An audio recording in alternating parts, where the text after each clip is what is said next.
بسم اللہ الرحمن الرحیم الحمدللہ رب العالمین والصلاة والسلام علی رسولہ الکریم اما بعد۔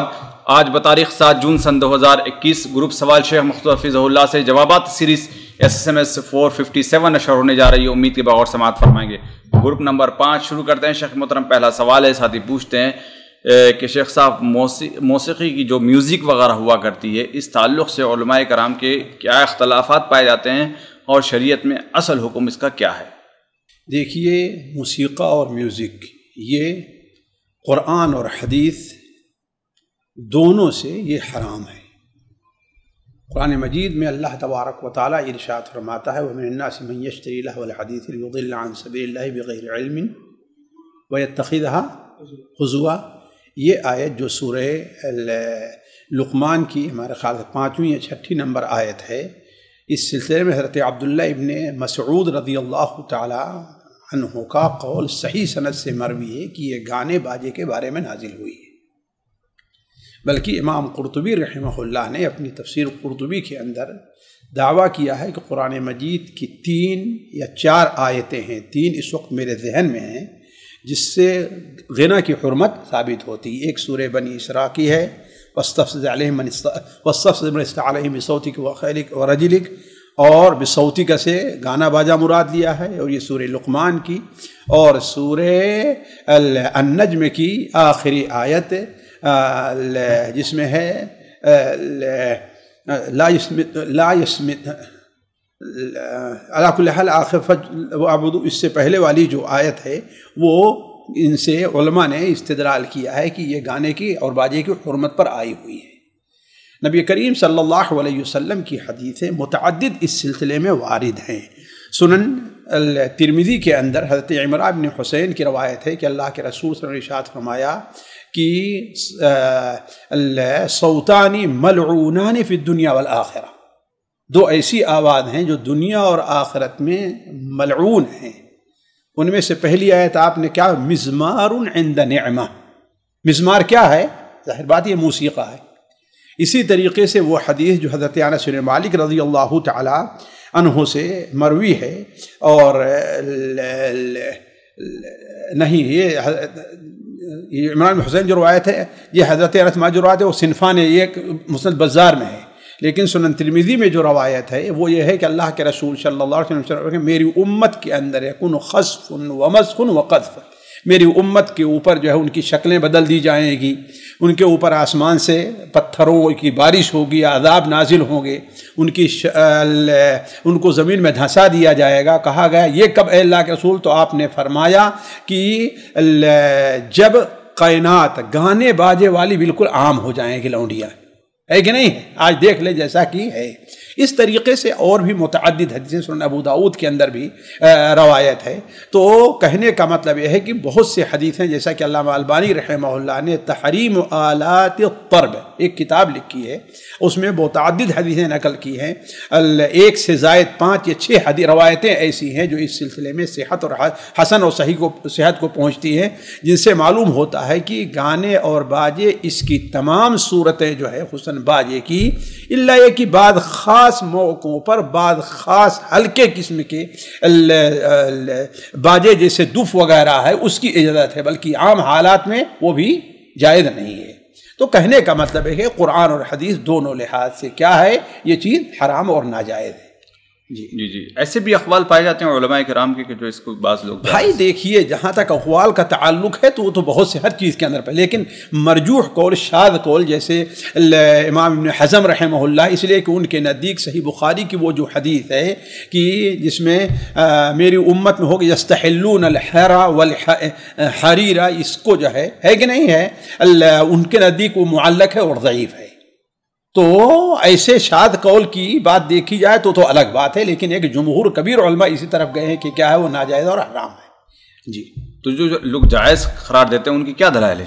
ان کے پاس کچھ اصل ان کی دلیل یہ ہے کہ وہ لوگ جو ہے ان چیزوں کو یا تو خاص حالات پر محمول کرتے ہیں، یا ان حدیثوں کی صحت ان کے نزدیک ثابت نہیں، یہ چیز بس اتنی چیز۔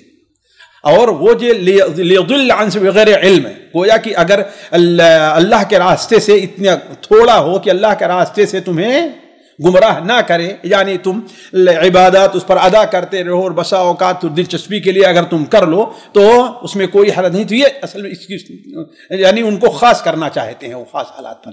جمہور کیا جواب دیتے ہیں ان کا؟ کس کا؟ اصل جو ہے جب حدیث صحیح ہو گئی ہے کہ نہیں ہے، حضرت عبداللہ بن مسعود نے کوئی استثناء نہیں کیا. اور آپ دیکھ لیں کہ تھوڑے ہی سے معاملہ بڑھتے بڑھتے کیا چلتا آگے چلا جایا کرتا ہے. جی آج کل ترانے وغیرہ میں جو تھوڑی سی میوزک سنائی دیتی ہے شیخ، وہ کیا ہے؟ بالکل علامہ البانی ہیں، شیخ صالح الفوزان ہیں، یہ تمام لوگ سنا جائز کہتے ہیں. یہاں پر ایک عربک کے اندر بھائی دیکھیے عربی میں ہونا اس بات کی حلت کی دلیل نہیں ہے. کابل میں گدھے بھی ہوتے ہیں، مثل مشہور ہے. نہیں وہ تو ہے ہی، اس میں کوئی شک نہیں، لیکن یعنی کچھ الگ قسم کی میوزک تو نہیں مانی جاتی ہے، آواز بنائی گئی ہے نا ایسے، کیا ضرورت اس کی؟ سیدھے سادھے کیوں نہیں کیا جاتا ہے؟ نہیں وہ بھی میوزک میں آئے گا اس کا شمار، جیسے ایک آواز ہے صرف. بھائی دیکھیے اس کی میوزک جو ہے وہ چاہے آلات کے ذریعے سے ہو، بناوٹی ہو، لکڑی کے آلات ہوں، لوہے کے ہوں، پلاسٹک کے ہوں، کسی کے ہوں، ساری چیزیں اس کے حکم میں آئیں گی. اگر وہ نہیں تو کم سے کم اس کے مشابہ ہوگی، اس کی ممانعت ہوگی. جی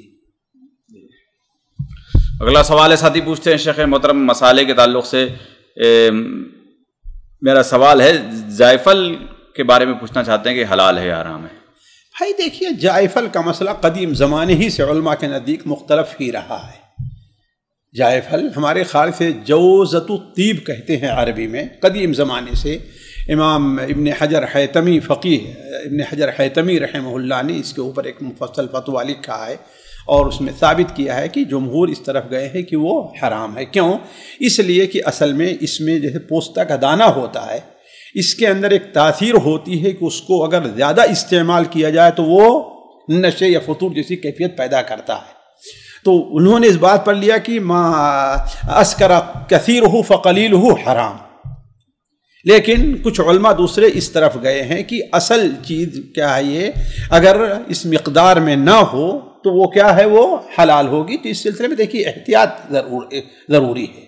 البتہ یہ ہے کہ بعض دواؤں کے طور پر اگر استعمال ہوتی ہے جس میں نشے وغیرہ کوئی چیز نہیں ہے تو اس کے لیے میں سمجھتا ہوں کہ کوئی حرج نہیں. بلکہ سعودیہ میں یہ جائفل ویسے، اور ہمارے خیال سے وہ جائفل ہے، یہ پستہ کا دانہ ہے، ویسے تو قطعاً یہ منع ہے. لیکن یہ ہے کہ جو مسالے کی شکل میں اگر اس میں آتا ہے کسی میں، یا دواؤں کی شکل میں، تو ہمارے خیال سے ان کے ہاں ایک اصول ہے کہ اگر 25% ہے اس میں تو اس کو مسموح ہے یہاں آنا، اور اگر اس سے زیادہ ہے تو وہ ممنوع ہے. جی تو یہاں پر کسی کھانے وغیرہ میں ڈالا جائے، سوال بھی تھا ساتھی کا کہ کیا حکم ہوگا اس کھانے ہونے کا؟ انشاءاللہ اگر مسالے یعنی کے طور پر ہے تو انشاءاللہ کوئی حرج نہیں ہے. جی اس میں تو بالکل معمولی مقدار پہ رہتا ہے کھانے میں، اگر بریانی وغیرہ اس کا کوئی اثر نہیں رہتا. دکتور وہبہ زحیلی نے بھی اس کو حلال قرار دیا ہے. لیکن یہ ہے کہ اگر انسان احتیاط کے پہلو کو مد نظر رکھے، اب کوئی مجبوری نہ ہو تو صرف اسی سے، اب ہم اور آپ جو مسالے کھاتے ہیں بغیر اسی کے ہے کہ نہیں ہے، تو انہوں نے مجبوری ذکر کیا، ظاہر سی بات ہے ان کے ہاسٹل وغیرہ کی. وہی کہنے کا مطلب کہ اگر کوئی حرجہ نہیں، لیکن انسان آپ نے گھر کے اندر لے آنا، یہ چیزیں پرہیز کری جائے. یہ اصول کہاں تک صحیح ہے شک کہ کوئی چیز اگر کم مقدار میں ہو جائے تو؟ یہ دیکھیے اصول نہیں، یہ قرآن مجید میں اللہ کے رسول کی حدیث ہے. یہ ما اسکر کثیرہ فقلیلہ حرام، یہ اصول کیا حدیث ہے. یہ نہیں آپ جائز قرار دے رہے ہیں اس کو. بھائی اصل کی چیز یہ ہے کہ وہ اصل میں کیا ہے، نشہ نہیں ہے. اصل چیز کیا ہے، وہ نشہ نہیں ہے. جس طریقے سے شراب ہے، یہ ہے، وہ ہے، یہ اس میں بسا اوقات کثیر مقدار میں کرنے کی وجہ سے انسان کے دماغ پر فطور وغیرہ ہو جاتا ہے.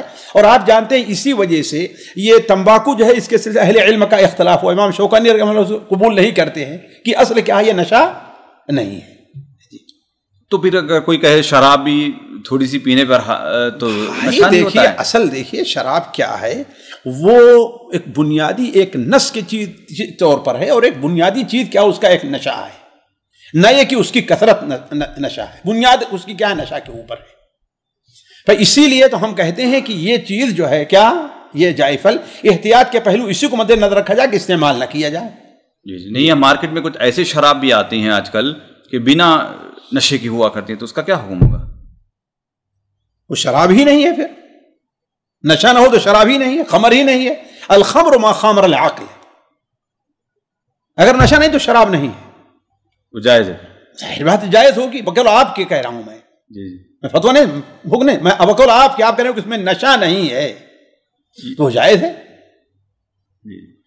آپ جو کہہ رہے ہیں کہ اس میں نشہ نہیں ہے، نہ نشہ ہو نہ فطور. نہیں یہ چیز واضح نہیں ہوئی کہ کم اور زیادہ. اب یہ تو مجھے پتا نہیں کہ اس میں نشہ ہوتا ہے یا نہیں ہوتا. آپ نے تو کہا اس میں نشہ نہیں ہے. نہیں، ایسے سنا ہے میں نے کہ بہت ہلکا سا نشہ ہے بھائی. ہلکا بہت ہائی کوالٹی ہلکا سا نشہ ہوا کرتی ہیں، جو جتنی لو کوالٹی کی ہوتی ہے اس میں زیادہ. پیشاب جو ہے چاہے زیادہ ڈالیے کم ڈالیے وہ حرام کا حرام ہے. ہاں تو یہ تو مجھے پتا ہے، لیکن پھر وہ جائفل پہ کیوں نہیں فٹ؟ تو بھائی جائفل اصل کیا؟ جائفل اصل یعنی بنیادی طور پر نشہ نہیں ہے. وہ بنیادی طور پر نشہ، اس میں صرف فطور جیسی چیز پیدا ہوتی ہے. اس کو نشہ میں کچھ زیادتی وغیرہ استعمال کیا جاتا ہے، اس سے نشہ بنایا جاتا ہے. جیسے پوستا کا دانہ ہے، وہ اصل نشہ نہیں ہے. اس میں کچھ یعنی نشاط وغیرہ چیز پائی جائے، لیکن اصل وہ نشہ نہیں ہے. جی اگلا سوال ہے، ساتھی پوچھتے ہیں کہ مہمان اپنا رزق لے کر آتا ہے اور میزبان کے گناہ لے جاتا ہے، اس تحریر کا کوئی تعلق ہے شریعت سے، حدیث سے؟ نہیں، اسے کوئی حدیث نہیں ہے. کوئی حدیث نہیں ہے، لیکن ایک ہی مفہوم کے لحاظ سے ایک اچھی سی چیز ہے نا. اس لیے کہ ظاہر بات ہے اس کا اگر جو کھا رہا ہے اللہ نے اس کا رزق رکھا ہوا ہے. جی جیسے بعض تابعین نے بھی کہا ہے کہ مہمان آتا ہے مجھے خوشی ہوتی ہے کہ وہ روزی اپنی کھا رہا ہے، لیکن ثواب کس کو مل رہا ہے؟ ہمیں مل رہا ہے. جی اگر دوسرا جملہ اس کا گناہ لے کر جاتا ہے، بھائی گناہ لے کر یعنی آپ کے گناہ کو ختم کر، اس کی وجہ سے ختم ہو جاتے ہیں. یعنی وہ اپنے اوپر لاد کر لے کے جاتا ہے، وہ منع نہیں ہے. نہیں مانا تو وہ سمجھ میں آ گیا. ظاہر بات اب آپ کھانا کھلائیں گے، یہ کریں گے وہ کریں گے تو اللہ تعالیٰ آپ سے راضی ہوگا، آپ کے گناہوں کو معاف کرے گا. یہ بنیادی چیز ہے. یعنی ثواب بھی ملے گا اور گناہ بھی معاف ہوں گے، یا صرف ثواب ملے گا؟ نہیں، بسا اوقات ثواب کیا ہوتا کیا ہے، گناہ کی معافی یہ بھی ایک ثواب ہے. گناہ کی معافی جو ہے یہ بھی ایک ثواب ہے. تو یہ کوئی حدیث نہیں ہے، یہ حکمت کی بات ہے. جی اگلا سوال ہے، ساتھی پوچھتے ہیں قرآن و حدیث کے مطابق یعنی رب اغفر لی کہنا دونوں سجدوں کے درمیان واجب ہے یا نہیں؟ دیکھیے قرآن میں تو نہیں ہے، لیکن حدیث کے اندر آیا ہوا ہے، اور جو کچھ آیا ہے یہ اللہ کے رسول صلی اللہ علیہ وسلم کا عمل ہے. چاہے حضرت عبداللہ بن عباس کی روایت ہو یا حضرت حذیفہ رضی اللہ تعالیٰ عنہ کی روایت ہو جو سنن نسائی اور امام ترمذی کی شمائل کے اندر موجود ہے، جس میں صرف رب اغفر لی رب اغفر لی رب اغفر لی کا ذکر ہے. اور جو حضرت عبداللہ بن عباس کی روایت ہے کہ اللہم اغفر لی وارحمنی واہدنی وعافنی وارزقنی، یہ بعض روایات میں ہے واجبرنی وارفعنی، اس کا بھی اضافہ ہے. تو یہ آپ صلی اللہ علیہ وسلم کا عمل ہے، اس آپ صلی اللہ علیہ وسلم کا کوئی حکم نہیں ہے. اسی لیے اہل علم کا اس میں اختلاف ہو گیا ہے. جمہور علماء اسی طرف گئے ہیں کہ یہ واجب نہیں ہے، سنت ہے. یہ واجب نہیں ہے، سنت ہے. احمد بن حنبل رحمہ اللہ کی ایک روایت ہے کہ وہ کہتے ہیں کہ واجب ہے. اسی پر حنابلہ کا عمل ہے. کیوں؟ اس لیے کہ اولاً تو اللہ کے رسول صلی اللہ علیہ وسلم نے اس پر مداومت اور استمرار کیا ہے، رکھا ہے. اور ثانیاً آپ صلی اللہ علیہ وسلم فرمایا کہ صلو کما رأیتمونی اصلی، یہ اصل میں ان کی دلیل ہے. لیکن ظاہر بات وجوب کے لیے اتنی دلیل کوئی قوی نہیں ہے، لیکن آپ صلی اللہ علیہ وسلم کا برابر اس پر استمرار رکھنا، اس کی قوت ضرور ہے کہ اسے انسان کو چھوڑنا نہیں چاہیے.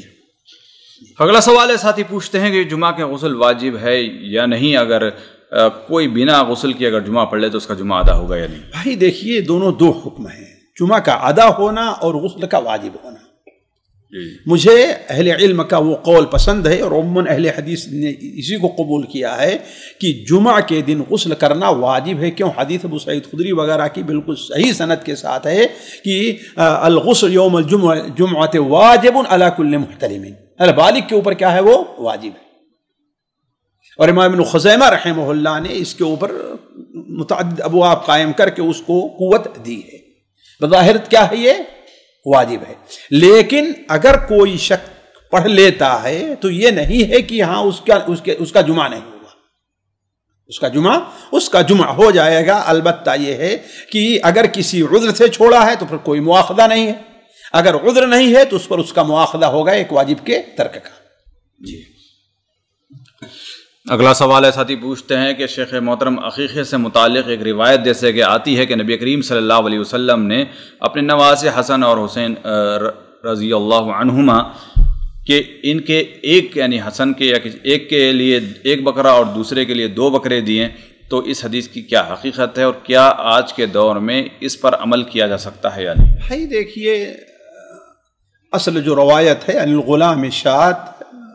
الغلام شاتین، یعنی 2 بکری اور ایک والانثى جاریہ کیا ہے، شات واحدہ، ایک بکری ہے، کما قال علیہ السلام۔ البتہ عبداللہ عباس کی جو حدیث ہے کہ ذبح کبشن ایک کیا، تو یہ ایک مطلق ہے جس کو مقید کے اوپر محمول کیا جائے گا، تو اصلی چیز یہ ہے۔ لیکن ابن القیم رحمہ اللہ، جیسا کہ مجھے یاد آ رہا ہے کہ انہوں نے اپنی کتاب زاد المعاد یا تحفۃ الودود کے اندر اسی کو کیا ہے کہ سنت تو 2 ہے، لیکن جو تاکید ہے وہ اگر ایک بھی انسان اگر کچھ کر دے تو کیوں، اس لیے کہ اصل چیز یہ ہے کہ اس شکریہ کے طور پر اللہ تعالیٰ کے راستے میں کیا ہے، اللہ تعالیٰ خون بہانا ہے، تو ایک بھی کر دیا اگر کسی مجبوری کے تحت تو خون بہ گیا، لہذا وہ یعنی سنت تو ادا ہو جائے گی۔ البتہ یہ ہے کہ تاکید کے طور پر کیا ہے، وہ 2 ہی آیا ہوا ہے۔ تو جیسا کہ آج کل کہہ رہے ہیں کہ آج کل یہ پریشانی ہے، یہ ہے، وہ ہے، تو انشاءاللہ اس میں کوئی حرج نہیں ہے، جتنا میسر آ سکے انسان وہ کر دے۔ اس میں ساتھی ایک اور وضاحت طلب کرتے ہیں کہ جیسے کہ کہتے ہیں کہ بعض علماء نے سے سنا ہے کہ 7 دن کے بعد اگر کوئی عقیقہ کرتا ہے تو وہ عام صدقے میں اس کا شمار، یہ جو ہے شاذ قول ہے، خاص طور پر بعض لوگ بالکل ظاہری حدیث کے اوپر جا کر کے، ورنہ جو ہے مائی عائشہ سے صحیح سند سے مروی ہے کہ اگر جو ہے انسان حدیث ضعیف ہے لیکن ان کے قول کے طور پر ہے کہ اگر 14 دن 7 نہ ہو 14 کو کرے اور 14 کو نہ ہو تو 21۔ اور خود اللہ کے رسول صلی اللہ علیہ وسلم سے انس مالک کی روایت کو علامہ البانی الصحیحہ میں نقل کر کے اسے قوی قرار دیتے ہیں کہ اللہ کے رسول صلی اللہ علیہ وسلم نے اپنا عقیقہ بعثت کے بعد کیا ہے نا، تو یہ کہنا کہ 7 دن ہوتا پھر نہیں کیا کرنا چاہیے، اس کی کوئی دلیل نہیں ہے۔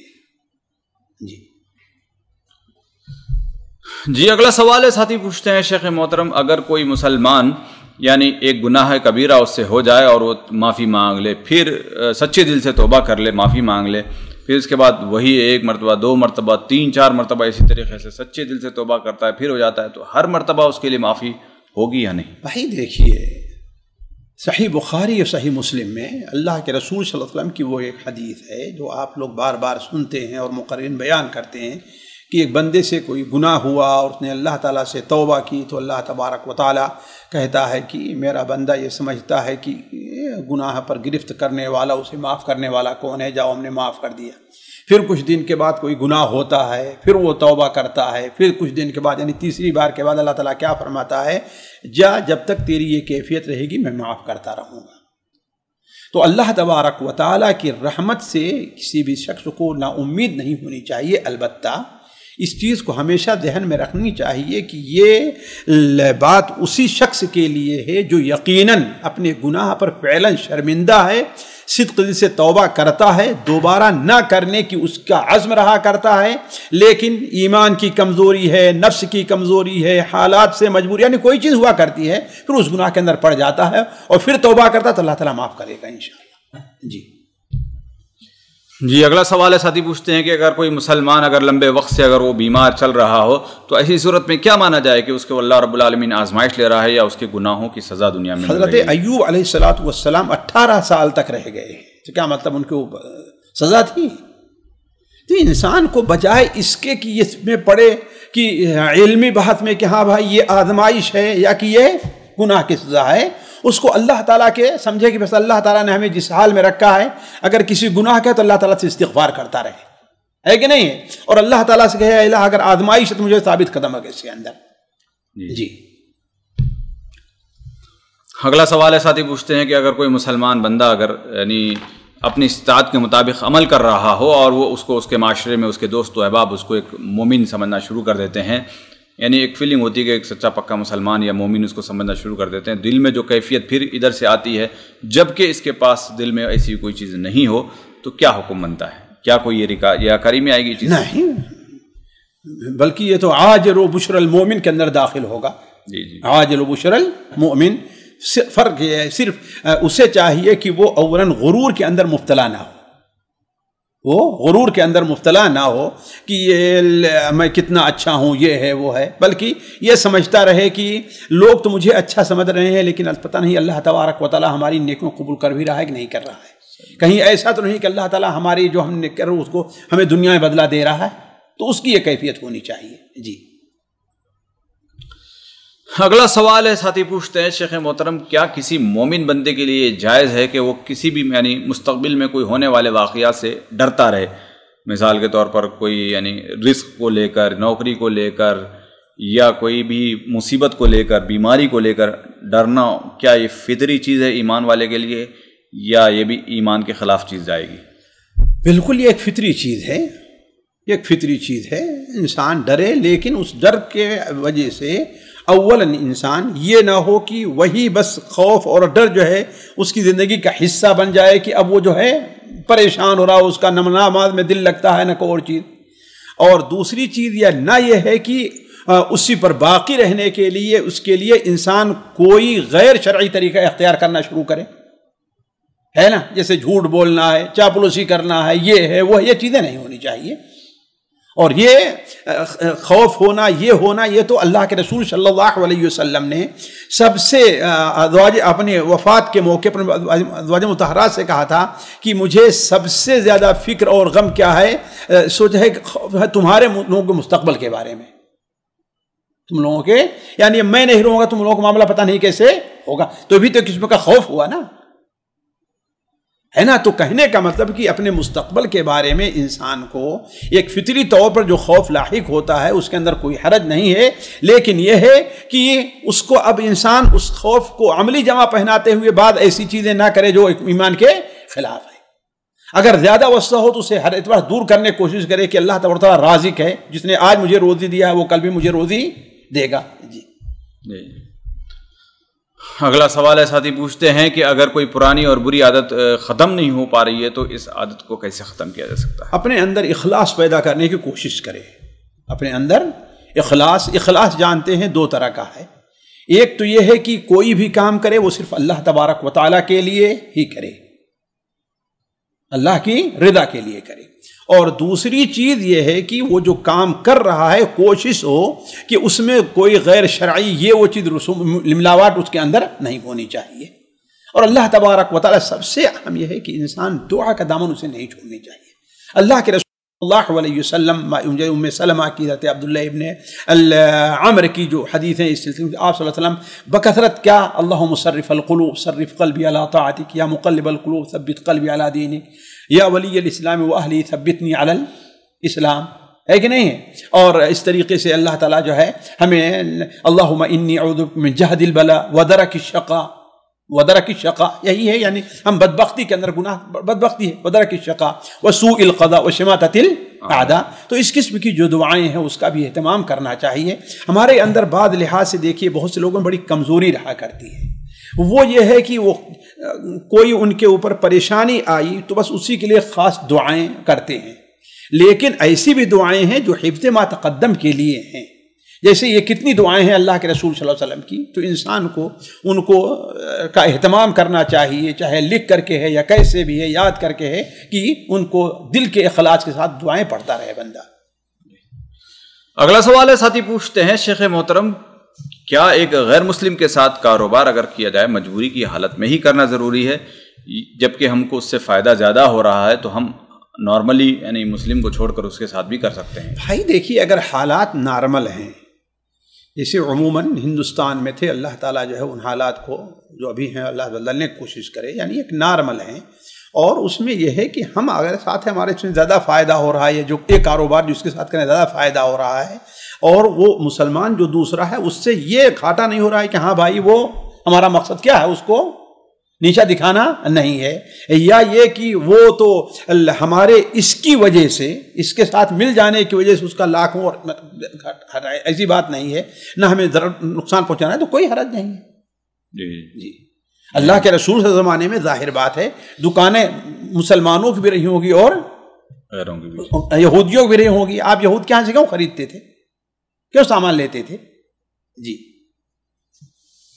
میں تو نہیں سمجھتا کوئی مجبوری رہی ہوگی آپ کو کہ ہاں کوئی اور مل ہی نہیں رہا ہے، لیکن سامنے ہے، قریب ہے، بہت سی چیزیں ہوتی ہیں اس کی سہولت کے لیے۔ جی اگلا سوال ہے، ساتھی پوچھتے ہیں نماز میں دل نہیں لگ پاتا ہے، کیسے نماز میں راحت کے ساتھ ادا کریں نماز کو؟ بھائی دیکھیے، اس کے لیے تو سب سے اہم چیز یہ ہے کہ نماز کے لیے وقت سے کچھ پہلے تیاری کرنے کی کوشش کریں، ایک چیز۔ دوسری چیز یہ ہے کہ نماز میں دل لگنے کے لیے طہارت وغیرہ ان چیزوں کا اہتمام بہت ضروری ہے۔ طہارت ہے، آپ صلی اللہ علیہ وسلم کی حدیث یہاں تک ہے کہ لوگ صحیح طہارت نہیں کرتے تو اس کا اثر آپ کی نماز پر پڑتا تھا، ہے نا؟ مشکات المصابیح میں پتہ نہیں کس حدیث کے حوالے سے حدیث ہے، اور علامہ البانی اس کو قوی قرار دیتے ہیں۔ یعنی دیکھیں طہارت کے یہاں تک مسئلہ ہے، تو اگر خود انسان طہارت صحیح طور پر نہ کرے تو اس کی نماز میں کس قدر خلل واقع ہوگا۔ تو اس طریقے سے وقت کا لحاظ، طہارت کا کیا مطلب؟ یعنی مکمل طہارت جیسے ہوتی ہے، وضو کرنا ٹھیک طریقے سے ہونا چاہیے، ہے نا؟ اتنا جلدی بعد عام طور پر کیا ہوتا ہے، اس قدر لوگ جلدی سے وضو کرتے ہیں کہ بڑا امکان رہتا ہے کہ وہ خاص وہ جگہ ہیں جیسے یہ کہنی ہے، یہ پیر کی انگلیاں ہیں، یا یہ جگہیں ہیں جو آسانی سے پانی نہیں پہنچ پاتا ہے۔ تو یعنی طہارت ہو تو کیا ہے، وہ مکمل، من توضأ فأحسن وضوءه، یہ چیز ہونی چاہیے جی۔ اور اس کے علاوہ جو ہے انسان سے وہ اسباب جو ہو سکتے ہیں، جو اسباب ہو سکتے ہیں عبادت میں دل لگنے کے لیے، خشوع و خضوع کے، ان اسباب کا بھی انسان اہتمام کرے۔ اس میں جگہ بھی کا بدلنا بھی ہو سکتا ہے، حالات بھی ہے، اور کیا آپ نماز میں پڑھ رہے ہیں اس کا بھی بہت بڑا اس میں دخل ہوا کرتا ہے۔ جی اگلا سوال ہے، ساتھی پوچھتے ہیں شیخ محترم، یعنی کوئی اگر شخص فجر کی نماز میں یعنی 2 رکعت سنت کے بعد اور بھی کچھ نوافل اگر پڑھنا چاہے تو کیا حکم ہے اس کا؟ دیکھیے اصل یہ ہے کہ کچھ اور نہیں پڑھنا ہے۔ شاید حضرت عبداللہ ابن عمر رضی اللہ عنہ کی روایت سنن کے اندر ہے کہ آپ صلی اللہ علیہ وسلم نے ارشاد فرمایا، لا صلاة بعد طلوع الفجر الا رکعتان خفیفتان، او کما قال علیہ الصلوۃ والسلام۔ طلوع فجر کے بعد صرف 2 ہلکی رکعت نماز ہے، اور آپ صلی اللہ علیہ وسلم کا ہمیشہ کا یہ معمول رہا ہے۔ بلکہ سنن ابو داؤد میں ہے، شاید تابعی یسار ہیں، وہ بیان کرتے ہیں کہ میں فجر کے بعد فجر طلوع ہونے کے بعد یعنی فرض نماز سے پہلے 2 کر کے میں نماز پڑھتے جا رہا تھا، تو حضرت عبداللہ ابن عمر نے مجھے کنکڑی پھینک مارا، کہا کیا کر رہے ہو؟ میں نے کہا کہ کتنی رکعتیں پڑھ رہے ہو؟ کہا پتہ نہیں، اللہ جانتا ہے کتنی رکعتیں میں پڑھ رہا ہوں۔ کہا کہ نہیں، 2 رکعت سے آپ نے بیان فرمایا ہے کہ طلوع ہونے کے بعد 2 رکعت سے زیادہ نہیں ہے کہ نہیں؟ تو یہ 2 رکعت ہے، یہی سنت ہے، اسی پر اکتفا کرنا چاہیے۔ مطلق نوافل کے لیے بہت سے اوقات موجود ہیں، اسی لیے یہاں پر یہ بات ذہن میں رکھنا چاہیے کہ اصل جو ممانعت ہے وہ عصر کی نماز کے بعد ہے، یعنی عصر کی نماز سے پہلے انسان جتنی نوافل پڑھنا چاہے وہ پڑھ سکتا ہے، لیکن عصر کی نماز پڑھ لیا تو نہیں۔ اور فجر طلوع ہونے کے بعد، فجر کی نماز کے بعد نہیں، فجر کے طلوع ہونے کے بعد 2 ہلکی رکعت کے علاوہ کوئی اور نماز نہیں۔ اور مشہور قصہ جو البیہقی وغیرہ میں حضرت سعید بن مسیب ہی کا ہے شاید، کہ انہوں نے دیکھا کہ ایک شخص ہے جو 2 کر کے پڑھتا جا رہا ہے، انہوں نے کہا کہ یہ کیا کر رہے ہو تم؟ وہ بھی ماشاءاللہ بعض لوگ بڑے زبان کے تیز ہوتے ہیں نا، تو کہا کہ کیا اللہ تعالیٰ ہمیں سنت نماز پڑھنے پر عذاب دے گا؟ کہا نہیں، نماز پڑھنے پر عذاب نہیں دے گا، لیکن سنت کی مخالفت پر تم کو عذاب دے گا۔ جی تو اصل یہ ہے کہ فجر کا وقت ہو جانے کے بعد 2 رکعت سنت کے علاوہ اور کوئی نفل نہیں ہے، الا ایک انسان گھر میں سنت پڑھا تھا، اب مسجد میں داخل ہو رہا ہے تو کیا کرے گا؟ وہ اپنی تحیۃ المسجد پڑھے گا۔ یا انسان داخل ہوا مسجد میں، اسے یاد آیا کہ ارے آج تو میری وتر چھوٹ گئی ہے، تو وتر پڑھ لے، یعنی کوئی سبب نہیں ہے تو نماز جسے نفل مطلق کہتے ہیں نہیں پڑھے گا۔ جی اگلا سوال ہے، ساتھی پوچھتے ہیں شیخ محترم، ہم بلڈنگ لائن کا کام کرتے ہیں، جیسے کہ آج کل یعنی انڈیا وغیرہ میں اینٹ وغیرہ یا کوئی بھی چیز ہو جس کے اوپر یعنی غیر مسلم کا کوئی شعار لگا ہوا ہو کمپنی کی طرف سے، تو ایسی اینٹ وغیرہ کو استعمال کرنے کا کیا حکم ہے؟ یعنی کہاں استعمال کریں گے آپ؟ گھر بنانے میں اینٹیں، اپنا گھر؟ جی، لیکن مطلب جیسے اینٹ ہوا کرتی ہے، اینٹ پہ بہت سارے لوگ اپنی کمپنی کا نشان لگاتے ہیں، کچھ نہ کچھ نہیں، اس لیے کہ تو چھپ جائے گا نا اس کو، جی چھپ جائے گا، جی اس کو تو پلاسٹر نیچے آ جائے گا، انشاءاللہ کوئی حرج نہیں اس میں۔ لیکن یہ ہے کہ اگر وہ اینٹ وہ جو یعنی مصنع جو بنا رہا ہے، اگر وہ یہ بنا کر کے اپنے مذہب کی ترویج کرنا چاہتا ہے اور اس سے جو پیسہ ہو اپنے دین کی تبلیغ، تو وہ چیز وہاں تعاون جائز نہیں ہوگا۔ لیکن عام جیسے لوگ بنا لیتے ہیں، اور عام کیا ہے، اچھا لگا کسی نے اپنا وہ لگا دیا، اس سے اصل مقصد مذہب کی ترویج نہیں ہے، تو کوئی حرج نہیں ہے۔ اگلا سوال ہے، ساتھی پوچھتے ہیں شیخ صاحب شرمگاہ کو ہاتھ لگانے سے وضو ٹوٹ جاتا ہے، مگر اس شرمگاہ کی حد کیا ہے؟ یعنی خاص عضو تناسل کو ہاتھ لگانا یا اس کے اطراف و اکناف کا علاقہ بھی اس میں آ جاتا ہے؟ بھائی دیکھیے، اصل چیز یہ ہے کہ حدیث میں جو وارد ہے، ممس ذکرہ یا ممس فرجہ، یہ جو الفاظ آئے ہوئے ہیں، لہذا اس کا جو اطلاق ہوتا ہے آگے اور پیچھے کی اس خاص حصے سوراخ پر، چاہے مرد کا عورت، یہ اسی کے اوپر محمول ہوگا، اور وہی چیز کیا ہے، ناقض وضو ہوگی۔ باقی اور چیزیں انشاءاللہ ناقض وضو نہیں ہے، البتہ یہ الگ مسئلہ ہے کہ انسان احتیاط کرے، اس کے متعلقہ جو چیزیں ہیں ان کو نہ چھوئے۔ اگلا سوال ہے، کچھ سوالات خواتین گروپ سے شامل کیے جاتے ہیں۔ پہلا سوال ہے، بہن پوچھتی ہیں کہ شیخ محترم، شریعت اسلامیہ میں جرمانہ ہے، پینالٹی وغیرہ، یعنی اس کی اجازت دی گئی ہے یا نہیں دی گئی ہے؟ دیکھیے، اہل علم کے نزدیک یہ پنالٹی یعنی کس چیز سے، پیسے سے یا کہ ویسے سزا کے طور پر؟ دونوں بھی، کسی بھی چیز کی نہیں، تو سزا تو کوئی حرج نہیں، بالکل دی جائے گی سزا۔ جی، البتہ یہ ہے کہ جیسا جرم ہو ویسے سزا دی جائے، لیکن حدود ہیں کہ نہیں ہے شریعت میں، تعزیرات ہیں نا، تو اس میں تو کوئی شبہ ہی نہیں ہے۔ البتہ پیسہ سے پنالٹی، یہ اہل علم کے نزدیک مختلف ہی ہے، لیکن جمہور اسی طرف گئے ہیں کہ یہ جائز نہیں ہے۔ لا تاکلوا اموالکم بینکم بالباطل وتدلوا بها الى الحکام، ہے کہ نہیں ہے؟ تو یہ چیز جائز نہیں ہے۔ اس کے علاوہ دوسرا طریقہ سزا دینے کا ہے، قید کر دینے کا، یعنی کوئی بھی چیزیں اس کا وہ طریقہ اختیار کیا جائے، یہ جمہور کبیر کا ہے۔ بہت سے اہل حدیث اس طرف گئے ہیں کہ نہیں، یہ حاکم وقت کے اختیار پر ہے، اور اگر اس میں لوگوں پر ظلم نہ ہو، زیادتی نہ ہو، ان کے ذرا حقوق نہ ہو، تو بعض خاص حالات ہیں جن میں جو ہے وہ اس کے بھی دی جا سکتی ہے، یعنی جرمانے کے طور پر۔ جیسے وہ حدیث ہے کہ اللہ کے رسول صلی اللہ علیہ وسلم نے ارشاد فرمایا کہ زکوٰۃ سے متعلق یہ اللہ تعالیٰ کا فریضہ ہے، جو اسے ادا نہیں کرتا تو فَإِنَّ آخِذُوهَا وَشَطْرُ مَالِ، ہم اس کو لیں گے اور مال کا ایک حصہ بھی لے لیں گے، تو گویا کہ مال ہوا کہ نہیں ہوا۔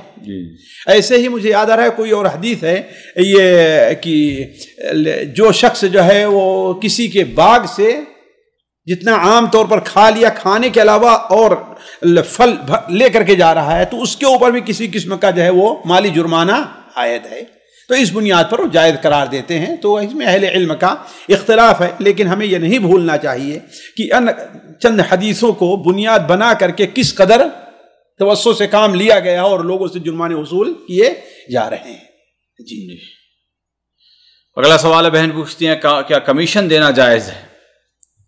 کمیشن، بھائی دیکھیے، کمیشن جائز بھی ہے اور ناجائز بھی ہے۔ اب خاص چیز کوئی ہو تو اس کے بارے میں کہا جائے گا، ہے کہ نہیں ہے؟ کمیشن جائز بھی ہو سکتا ہے، ناجائز بھی ہو سکتا ہے۔ کمیشن جو لے رہا ہے اگر وہ ناصح ہے، مصلح ہے اور جائز حدود میں لے رہا ہے، اب مثال کے طور پر ایک ڈاکٹر ہے جیسے آج کل ہوتا ہے کہ نہیں ہے، وہ کمیشن کیوں لیتا ہے؟ چاہے دوسری جگہ کی دوائیں سستی ہی ہوں اور اچھی ہی کیوں نہ ہو، لیکن وہ لکھے کہ خاص کمپنی کی، ظاہر بات یہ چیز ناجائز اور حرام ہے کہ نہیں؟ لیکن وہ اگر فراخ دلی سے کام لیتا ہے، وہی دوا لیتا ہے جس میں مریض کا فائدہ ہے کہ نہیں ہے، تب اگر اس کے اوپر کچھ ملتا ہے تو ایک الگ بات ہوئی۔ تو اصل میں کیا ہے، کمیشن کی جو صورت جب تک ذکر نہیں کہ اس بارے میں کچھ کہا نہیں جا سکتا۔ جی، اگلا سوال ہے، بہن پوچھتی ہیں کہ کیا کوئی سامان وغیرہ کو کم پیسوں میں خرید کر اسے بڑھا کے قیمت بیچا جا سکتا ہے یا نہیں؟ دیکھیے اس میں لوگوں کی مجبوریوں سے فائدہ نہ اٹھایا جائے، لوگوں کی مجبوری سے فائدہ نہ اٹھایا جائے تو کوئی حرج نہیں، اس کی کوئی حد نہیں ہے، جیسا کہ بھی بلوغ المرام کی شرح میں گزرا ہے کہ وہ حضرت عروہ بارقی کون ہیں رضی اللہ تعالی عنہ، عروہ ابن ابی الجعد اصل ہے، لیکن وہ بارقی کیا خطاب آیا ہے، اصل ان کا نام عروہ ابن الجعد یا عروہ ابن ابی الجعد ہے، کہ اللہ کے رسول صلی اللہ علیہ وسلم نے انہیں 1 دینار دیا کہ جاؤ خرید لیا، تو انہوں نے کیا کیا، 1 میں دینار 2 خریدی، پھر دوسری کو 1 میں بیچ کر کے 1 دینار بھی لے کر کے آئے۔ تو اب ظاہر دیکھیے ایک جس کو آدھے میں اس میں پورے دینار میں بیچنا تو بہت بڑا فائدہ ہے نا، لیکن کسی کی مجبوری سے فائدہ نہیں اٹھایا، تو وہاں کسی کی مجبوری سے فائدہ نہ اٹھانا ہو۔ ایسا نہ ہو کوئی بڑا تاجر آئے دیکھے کہ یہ جو مثال کے طور پر آج کل جیسے چل رہا ہے آم کا موسم ہے، کسی گاؤں کا اور آم جو ہے وہ خرید لے، پھر اس کے بعد اپنے حساب سے جیسا مہنگا چاہ رہا ہے وہ، تو لوگوں کی مجبوریوں سے فائدہ نہیں ہونا چاہیے۔ جی اگلا سوال ہے، بہن پوچھتی ہے شیخ محترم کہ کچھ خاص قسم کی مہندی ہوا کرتی ہے جس کو لگانے کے بعد جب اس کا رنگ جانے سے پہلے کچھ یعنی چھلکا نما نکلنا شروع ہو جاتا ہے، اس کے بعد وہ ختم ہو جاتی ہے، تو اس کا کیا حکم ہے؟ یعنی بال میں لگاتے ہیں، کس میں لگاتے ہیں؟ ہاتھوں میں لگاتے ہوں گے میرا خیال۔ دیکھیے اب میں کچھ کہہ نہیں سکتا، اگر اس کا اپنا ایک مستقل جرم ہے جس کی وجہ سے وہ پانی نیچے تک اصل جلد تک نہیں پہنچتا ہے، تب تو وہ چیز طہارت کے اندر حائل ہے، لیکن یہ ہے کہ جیسے عام کریم کے طریقے سے ہو ویسے بھی ایک آ جائے، لیکن یہ ہے کہ اس کا اپنا پانی نیچے تک پہنچ جا رہا ہے، تو میں اس بارے میں کچھ کہہ نہیں سکتا، لیکن اسی پر ہوگا کہ آیا پانی اس سے رس کر کے جو ہے وہ انسان کے چمڑے تک پہنچ رہا ہے یا نہیں پہنچ رہا ہے۔ جی اگلا سوال بہن پوچھتی ہیں کہ ایئرنگ بالیاں وغیرہ یعنی کان میں پہن کر وضو کیا جا سکتا ہے یا نہیں؟